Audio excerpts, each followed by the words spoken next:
हाय मेरे दोस्तों, good morning all of you.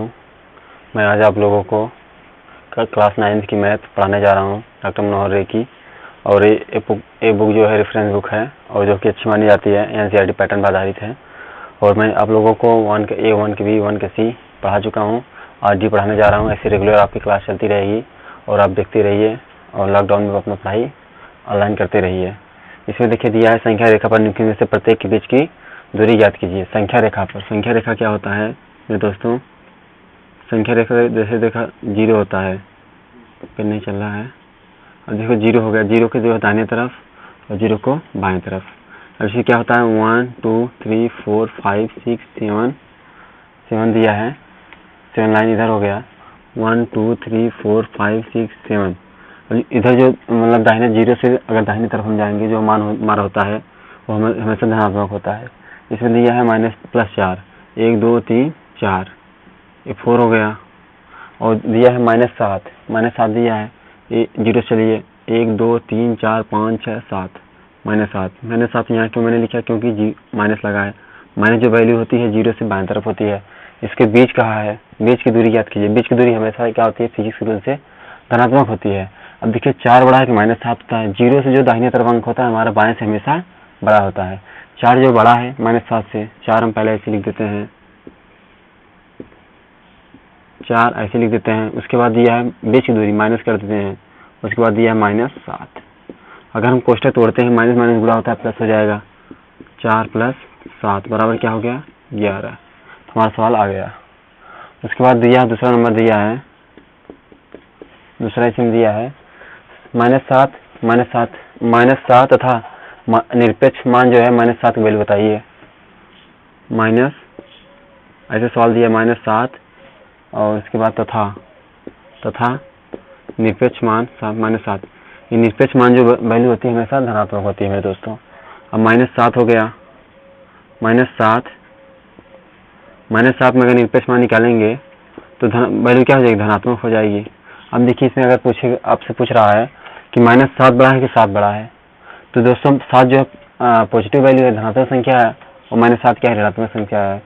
तो इसमें जो है 7 जो है बड़ा है, 7 में से हम -7 करेंगे तो 7 माइनस, उसके बाद -7 है। अगर 7 में से -7 अगर निकालेंगे, माइनस क्या हो जाएगा? माइनस प्लस हो जाएगा, कोष्ठक टूटेगा तो 7 7 14 हो जाएगा, 14। ये भी हमारा संख्या आ गया।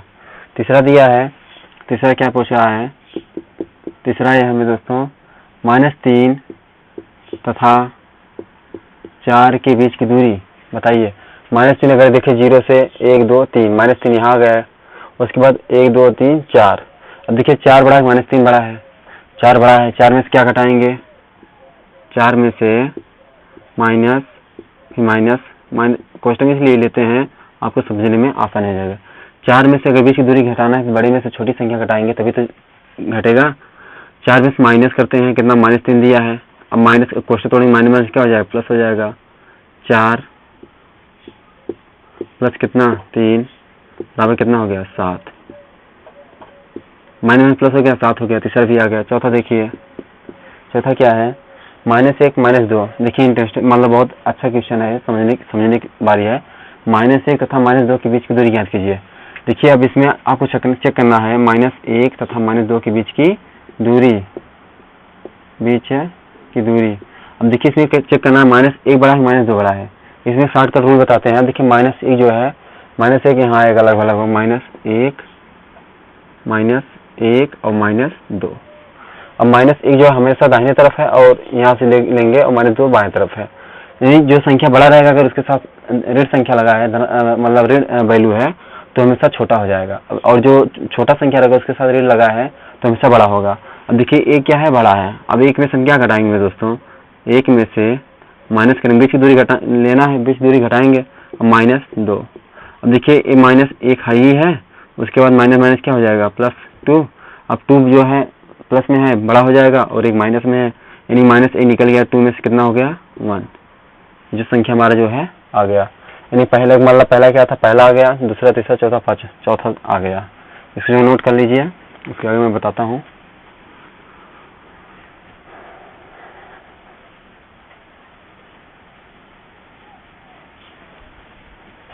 इसमें दिया संख्या रेखा पर वो बिंदु प्रदर्शित की जो जिनकी शर्तों को संतुष्ट करता हो। दूसरा का पहला दिया है यक्स निरपेक्ष मान हमेशा धनात्मक होता है, बड़ा का वैल्यू यहाँ क्या निरपेक्ष मान क्या रखें, 3 से जो है हमेशा छोटा रहे। अगर यक्स मान हम 2 रखते हैं 3 से क्या हो जाएगा, छोटा। दूसरा देखिए, दूसरा क्या दिया है, यक्स निरपेक्ष मान वैल्यू दिया है √2 दिया है ना। अब इसमें जो है निरपेक्ष मान में हम क्या रखें तो √2 जो है बराबर हो जाएगा। अगर यक्स वैल्यू जो अगर हम √2 रखते हैं निरपेक्ष मान क्या होगा, √2 ही प्राप्त होगा। तीसरा देखिए क्या है, तीसरा है यक्स निरपेक्ष मान यक्स बटा कितना 2 बराबर 6। अगर यक्स वैल्यू हम 12 रखते हैं तो 12 रखते हैं तो यहाँ क्या हो जाएगा 12 बटा कितना 2 निरपेक्ष मान है बराबर 6। अगर निरपेक्ष मान में 12 निकल गया तो 12 ही रह जाएगा, 2 3 6 बराबर कितना हो गया 2 6 12, वैल्यू कितना हो गया यानी 6 बराबर 6। उसके बाद जो है दिया है लास्ट वाला तीसरा नंबर क्या है, तीसरा सवाल दूसरा का रोमन अंक में तीसरा सवाल। तीसरा क्या है, तीसरा हो गया चौथा क्या है, 1 छोटा है किससे, निरपेक्ष मान यक्स से। उसके बाद निरपेक्ष मान छोटा है किससे, 2 से। अगर हम यहाँ क्या रखें कि वैल्यू जो है इससे बड़ा रहे इससे छोटा रहे। अगर यक्स मान हम रख देते हैं 1.5 कितना 5 रख देते हैं, निरपेक्ष मान है और उसके 2 है। अगर इसमें इस वैल्यू जो है ऋण होता है प्लस हो जाता है क्योंकि निरपेक्ष मान हमेशा धनात्मक होता है, संख्या हमारे ही रहेगी। यानी 1 कितना निकाला 1.5 अब 2। अब देखिए क्या 1.5 जो है 1 से बड़ा है, बिल्कुल बड़ा है, और लेकिन 1.2 जो है 2 से छोटा है, बिल्कुल छोटा है। तो हमारा जो है एक्स वैल्यू कितना रखती है 1.2 रख देने से हमारा सवाल जो है सॉल्व हो गया। तीसरा देखिए दिया है, इसको नोट कर लीजिए।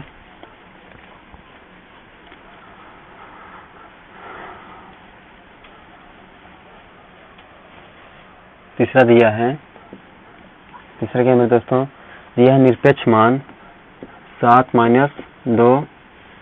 उसके बाद प्रश्नवाचक दिया है और क्या दिया है निरपेक्ष मान 7 - निरपेक्ष मान 2। इसमें कह रहा है जो प्रश्नवाचक है, प्रश्नवाचक का क्या है, बराबर आएगा, नॉट इक्वल आएगा, बड़ा चिन्ह आएगा, बड़ा बराबर बड़ा बराबर, इस तरह से क्या कौन सा चिन्ह है इसमें आएगा। इसको देखिए सॉल्व करिए। 7 में 2 गया कितना होगा, निरपेक्ष मान 5 हो गया। उसके बाद प्रश्नवाचक रहने दीजिए। ये देखिए 7 है, 7 हाँ 7 है तो 7 ही रहने दीजिए, ठीक। इसको जो है छोड़िए। देखिए निरपेक्ष मान में 7 में 2 घटाएंगे 5, 7 में 2 घटेगा 5 हो गया निरपेक्ष मान। प्रश्नवाचक निरपेक्ष मान कितना है 7 है 7। अब -2 घट जाएगा -2 निरपेक्ष मान 5। अब यहाँ क्या आएगा 7 में 2 गए 5। अब निरपेक्ष मान धनात्मक क्या 5 बराबर 5 के है, यस बिल्कुल है। तो यहाँ क्या कौन सी मतलब वैल्यू भरा जाएगा, यानी 5 बराबर 5 के, यानी 5 इक्वल है। दूसरा देखिए, पहला तीसरा का पहला था और तीसरा जो है दूसरा क्या दिया है 8 - फिर कोष्टक में -3 निरपेक्ष मान प्रश्नवाचक। उसके आगे क्या दिया है 8 निरपेक्ष मान फिर -3, फिर उसके आगे क्या है निरपेक्ष मान में निरपेक्ष मान रख दो। उसके बाद ये बड़ा कोष्टक है, ठीक, इस तरह से है। देखिए इसको हम सॉल्व करते हैं। जब कोष्टक तोड़ेंगे क्या हो जाएगा, कोष्टक तोड़ेंगे तो यहाँ जो है निरपेक्ष मान है। और कोष्टक में माइनस क्या हो जाएगा, माइनस गुणा होता है, माइनस गुणे माइनस हमेशा क्या होता है प्लस होता है। अब माइनस में गुणा होगा तो प्लस हो जाएगा, 8 से 11 हो गया। निरपेक्ष मान है, निरपेक्ष मान में रहने दो निरपेक्ष मान। अब यहाँ प्रश्न है, प्रश्नवाचक रहने दो।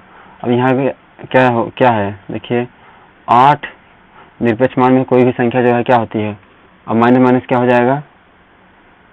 अब निरपेक्ष मान हमेशा क्या होता है धनात्मक होता है, माइनस से रहने दो। अब निरपेक्ष मान क्या होता है मेरे दोस्तों, धनात्मक होता है, तो माइनस है तो यहाँ क्या हो जाएगा 3। ऐसे एक कोष्टक में है, कोष्टक में रहने दो। उसको निरपेक्ष मान मतलब निरपेक्ष मान से निकालते हैं 11 11 ही रहेगा, क्योंकि पॉजिटिव पॉजिटिव रहेगा।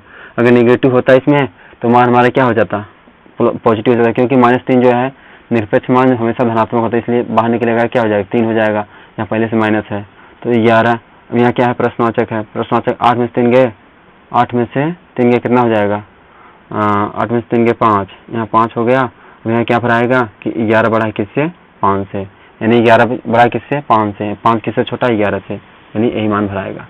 अगर ये नहीं समझ में आया हो, ये कोष्टक टूटने पर प्लस नहीं होगा, क्योंकि निरपेक्ष मान में जो भी संख्याएं होती हैं वो हमेशा धनात्मक होती हैं।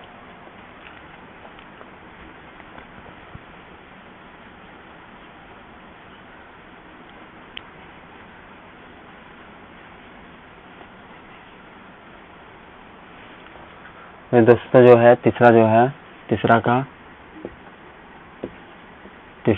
सवाल जो है, देखिए तीसरा क्या दिया है, निरपेक्ष मान -9 -3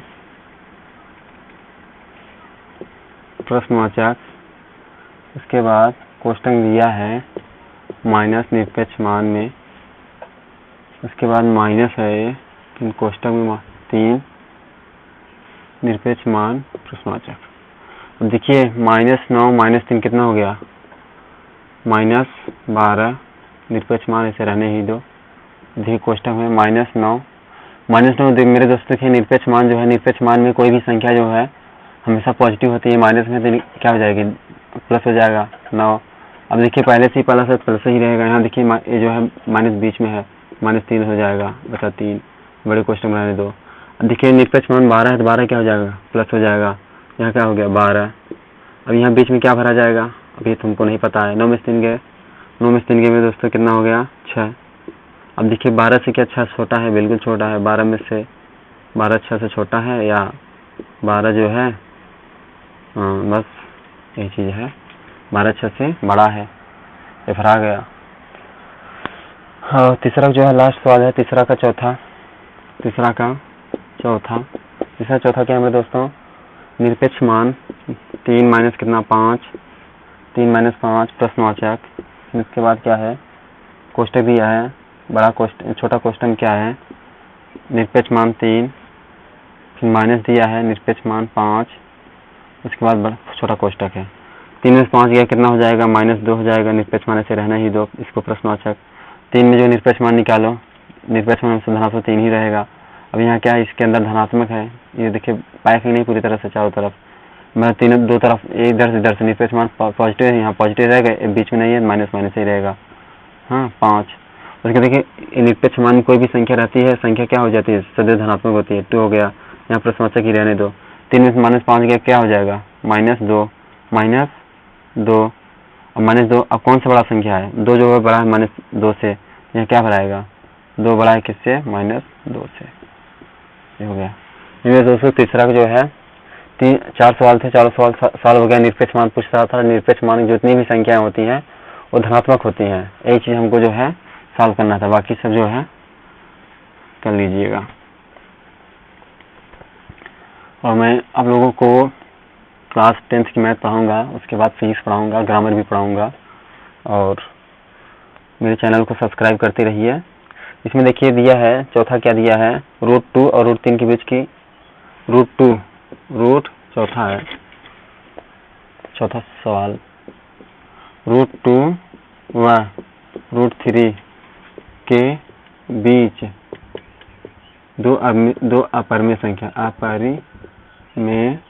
संख्या बताओ।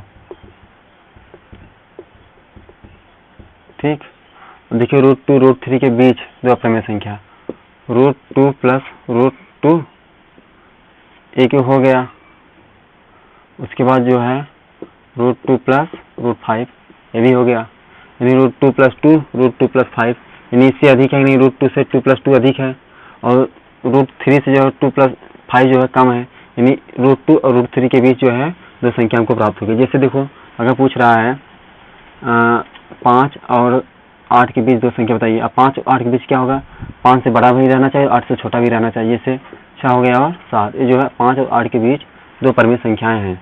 वैसे ये भी है √2 प्लस 2 2 प्लस 5 जो है इसकी इससे बड़ा है लेकिन इससे छोटा है, यानी दो अपरिमेय संख्या हमको मिल गई। उसके बाद दिया है पांचवा, क्या है पांचवा है कि 2 और 2 + 5 के बीच दो अपरिमेय संख्या ज्ञात कीजिए। 2 और 2 + 5 के बीच दो अपरिमेय संख्याएं बताइए।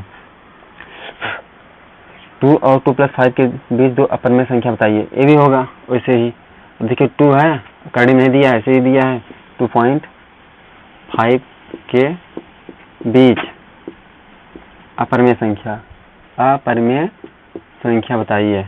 अब 2 है, 2 से अधिक कोई संख्या बताओ। 2 से अधिक 2.3 और 2.3 से अधिक कोई संख्या बताओ। 2 से अधिक रहे और 2.5 से कम रहे, तो यहाँ क्या हो जाएगा 2.4, इसके बाद 2.5, यानी इसके और इसके बीच में कितनी संख्या है, दो संख्या हमको प्राप्त हो गई। हाँ, पांचवा भी आ गया। अब देखिए आंसर इसको सिद्ध करना है, आंसर नहीं आएगा क्योंकि सिद्ध करने कर रहा है ना, हमको सिद्ध करना है।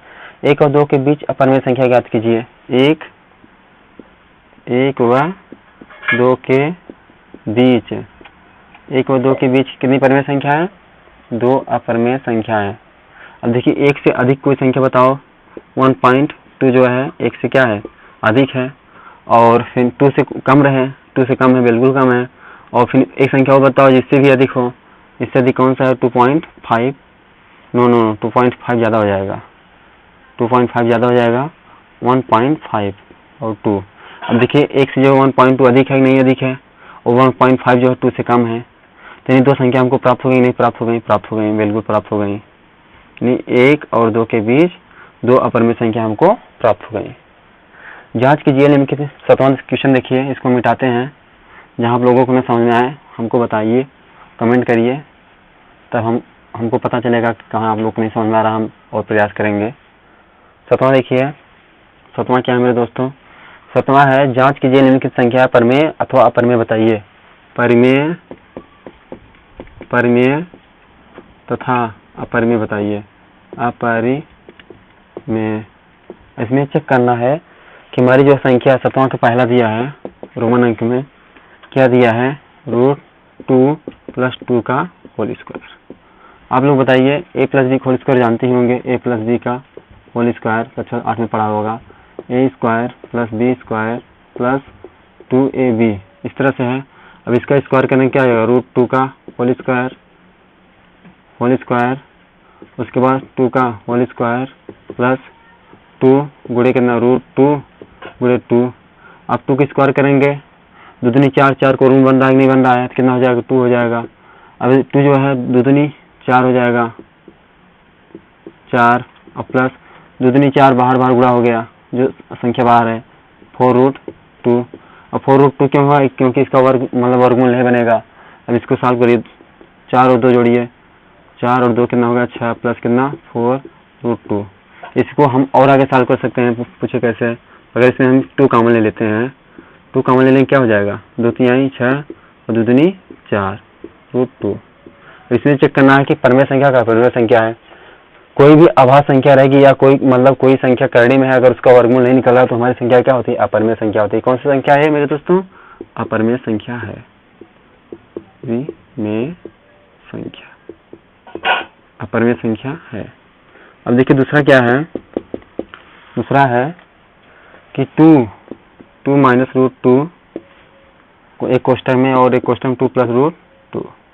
अब देखिए a - b a + b किसका सूत्र बन रहा है, a² - b² सूत्र क्या होता है, एक कोष्टक a + b और दूसरी कोष्टक a - b। अब चेक करिए a² इसको कर सकते हैं, बिल्कुल कर सकते हैं, 2 का होल स्क्वायर माइनस कितना, √2 का होल स्क्वायर। अब 2 दूनी 4 हो गया, अब 2 दूनी 4 क्योंकि देखिए यहाँ चेक कर लीजिए, √2 गुणे √2 बराबर कितना, √2 लिख सकते हैं, होल स्क्वायर बिल्कुल लिख सकते हैं। अब 2 दूनी 4, कड़ी गुणा हो गया 4 कौन बन रहा है, 2 बन रहा है नहीं बन रहा है बिल्कुल। इसकी जगह हम क्या लिख सकते हैं, 2 को स्क्वायर, √2 का स्क्वायर 2 गुणे 2, इसका क्या हो गया 4 गुणे कितना हो गया 2 हो गया, बराबर कितना हो गया है, 4 में 2 गए 2। अब बताइए ये हमको धनात्मक संख्या प्राप्त हो गई नहीं, और जो है एक सम संख्या है, और ये जो है एक परिमेय संख्या है। कौन सी संख्या है, एक परिमेय संख्या है, परिमेय संख्या है। और उसके बाद तीसरा देखिए, इसको नोट कर लीजिए। तीसरा है कि √2 + √3 का होल स्क्वायर, √2 + √3 का होल स्क्वायर। और एक चेक लीजिए कि परमेय संख्या अपरमेय संख्या किसे कहते हैं, जो p बटा q के रूप में लिखा जा सके, और उसे हम परमेय संख्या कहते हैं। और उसके बाद जो है अपरमेय संख्या क्या है, सभी अभाज्य संख्याएं क्या होती हैं, अपरमेय संख्या होती हैं, जैसे √5 हो गया, √5।